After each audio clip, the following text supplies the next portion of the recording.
Hello, everyone, and welcome to Cringe Talk. I'm Matt. And I'm David. Or are you Walter? I am... I can't tell. Oh, no. Yeah, I know. It's where we're designed. Waylon designed us this way. Yeah. There's been a couple of upgrades. I'm not going to lie. Well, I've got gypped here. I've got an older model. Oh, well, the older model does succeed. They don't make them like they used to, David. No, they don't. They don't build to last. We are going to be covering Alien Covenant tonight. Alien Covenant, David. Were you looking forward to this film? I was. Now, weren't you? Yeah, I have so much to say, and I'm so confused. I want to say something first, too, in terms of, like, this might start a bit of our war of attrition when it comes to, like, you know, sci-fi horror and everything. And yeah. I finally have to agree with you on this one. This is a lot less of a horror film than I thought it would have been. And kind of displeases me in a way. Because I always felt like Alien always had those horror elements. Even James Cameron's Aliens. Like, I felt like there was an element there. It was made to scare you. And I feel like this film was not scary to me at all. I mean, what Alien and the earlier films had going for them in terms of horror would be the close quarters, you know? Exactly. You got this alien on the ship and there's no place for you to go. Pretty much. They kind of had that in this, only it was on another planet. And there's some pretty open spaces. Real open spaces, and I think that was a problem that I had with it. I kind of like seeing it. It was a little different. When the aliens were attacking out in the field, it was like Jurassic Park 2 with the Velociraptors. Oh yeah, that was awesome. Part. It was great. Yeah, you just need you had to go back into the weeds. That would have been nice. It would have been a good throwback. Yeah, but you know they mix stuff like that, and I have to read to you the one part of this film, the one line that really just I can't get out of my head, David, and I don't know how intentional it was. Do tell, Matthew. I might not have it right, but two Michael Fassbenders. Right. You can't have too many. In a very intimate homosexual situation. Yeah. And then they say, "You blow." Yeah, and I'll do the fingering. Was this intentional? Everybody? I'm sure. It's how did the theater react when they said this? I heard a couple chuckles. I chuckled along too. It was silent in my theater. Silent for until like maybe 3 or 4 seconds passed because people were starting to process it. It was like, what is happening? And then you heard some people just go like, yeah, the piffs. Yeah, and then they started playing the flute or whatever it was together. And one guy behind me just deadpan and just said, "This is so gay." Oh God! Like, and he wasn't joking. He was just like, well, it is what they're portraying, right? He was like, "What did I walk into? What is going on here?" And I was like, I didn't really know what they were going for. But then at one point, they have the two Michael Fassbenders kiss each other. Well, one of them, it's more like he kissed the other one, and there was a reason for it. Right, but Walter was pretty much reluctant to even just join lips. He just like, what's this guy doing? But this whole part, the whole "you blow and I'll do the fingering" bit, that was a hilarious bit. It's a whole other movie to me because I'm trying to understand how it fits in. It was like the movie takes a pause, and then you just have David and Walter learning how to play this instrument together. I'm sure, yeah, it was definitely because he could have said other things besides fingering. He could have said, "I'll do the notes, and I'll do the notes. You just blow, I'll do the notes," and like but that would have been so serious. Oh, it was. I really feel like they did want to like invite that tone a bit. Yeah. They did. Super enjoyable moment, but felt really out of place in this film.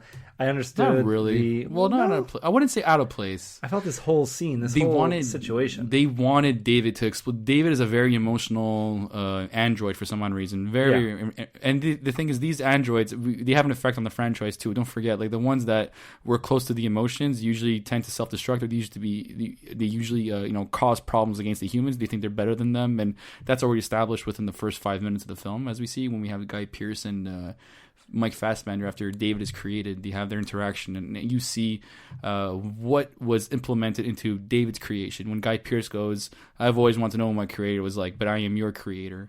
And he goes, "Well, how do you not know your creator?" So that means, they basically just address his mortality, and that's that actually, which leads to Prometheus, and then we follow up with Alien Covenant currently.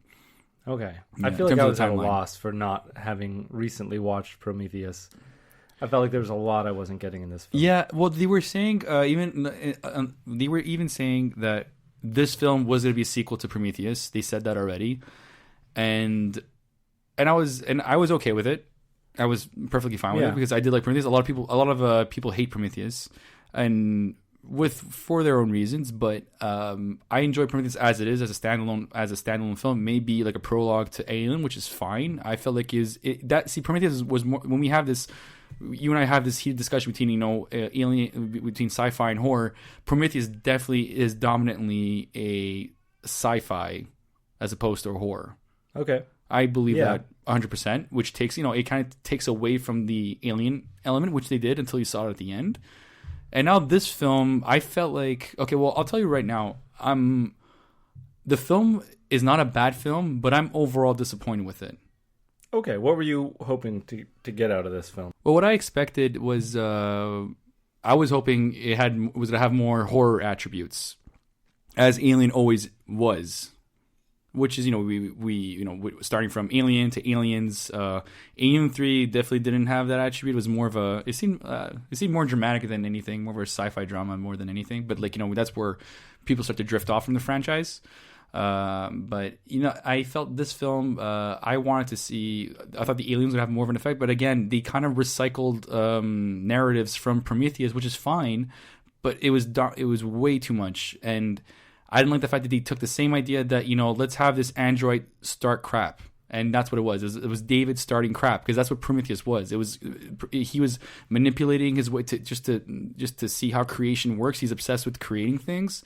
And he took up that role once again, and I wasn't too fond of that.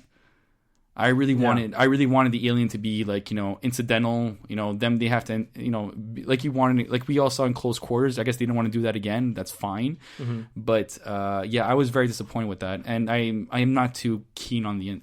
I understand it had to end that way, but I didn't like the way it ended either. I just felt like it was unnecessary. So I'm overall I'm disappointed. It's not a bad film, but as far as my opinion goes, I was disappointed. Okay. I was disappointed in the film as well, David. I would imagine so. I feel like you wanted the same thing as me. I wanted to see some good effects. Right. I wanted the story to be better than it was. I wanted the characters to be better than they were. All of these characters, it's saying something when Danny McBride is the most level-headed character. Oh man, we have to give Danny McBride credit. We can't say that. You want to know why? Because he's actually going to be involved in the next Halloween. Yeah. He's heavily involved. So I feel like we should give him credit for being involved in the franchise. I don't know if he was bringing the gang along, since James Franco sort of had a role in this. Yeah, imagine James Franco in the next Halloween film. Yeah, but just because Danny McBride wants to work on another Halloween movie doesn't mean that I should believe he's going to be a different actor in this film. Right. No, I know, but he really kept it. He kept it together. He wasn't Danny McBride in this. He was. He wasn't a typecast, basically, right? I mean, even when I saw what his name was going to be, this is the one guy who's named Tennessee. Jesus, and he wears a cowboy hat at some point. This straw hat, actually. Yeah, they really want to play on those tropes. They really did. Yeah, but you know what? He was way more level-headed than a lot of these other characters.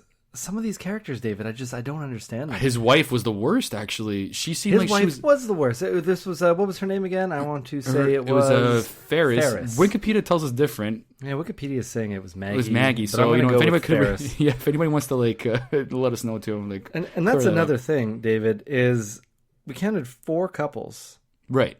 Well, we know why there was 4 couples. Why? Well, it's a colony. Well, mission. now I look stupid. Of course, yeah. But how do you not? Well, at first I was like, "What is this? Like a couples retreat? Like they're supposed to be scientists. They're supposed to be engineers. They're supposed to be accompanied with all that." Yeah. Yeah. So how do you think they became? They all got married. Do you think they met in the training process? Do you think they just happened to be? You think it's mechanical? Like they selected these people? Say, oh, by the way, you guys look like a good pair, and you guys have to get married. Well, I just feel like it's okay. It's a colonization mission, but it also seems like you could find couples that do those things for sure. I believe it's very possible. I guess so, but it feels like it would jeopardize the mission, and we saw that it did right here because Danny McBride was going to risk all of the 2,000 colonists on board, the 1,000 embryos. He was going to risk all of them because he wanted to go down and save his wife. Right. So that seems like a prime reason not to do yes, it was his wife, but though they on the ground were still calling for him. They said they need immediate help. So technically they were answering a call as well. He had the extra motive with his wife for sure. Then he finds out later. Daniels tells him on a personal level, right? The ship wouldn't even let him go down. They had to override it with another person. Yeah, with two permission. Yeah, they needed two because permission. they knew how bad of an idea it was. Yeah, it was for sure. Like, the people on the planet are going to want help, right? For sure. But Danny McBride's job, Tennessee needs to keep a cool head about it. But you just said he was level-headed. He was fine. Well, I say he was the most level-headed. Right. I didn't say he was. Technically, the couple was the most the couple that were with him. There was what's her name? Upworth and is it Ricks? Upworth and Ricks. Yeah, Ricks. Yeah, they were the ones who were like the most level-headed. I guess, but then they were the two. They get murdered in the shower. And we saw this in the trailer. The only horror element, I think, right? Yeah, like we saw this in the trailer, and it really, to me, did not seem to fit into this movie at all because it was after all of this other stuff had happened, right? And now they're in the shower together, and it seems like a whole different movie. I feel like it was rushed too, because I feel like if you're going to make it more scary, like if the alien is on the ship with you, you might as well do that close quarter thing. You do the whole have that Ridley do your own work, do what you've been best at doing. Is just having that scary thing in close quarters, as we were saying. You set this whole movie up just to get to this point.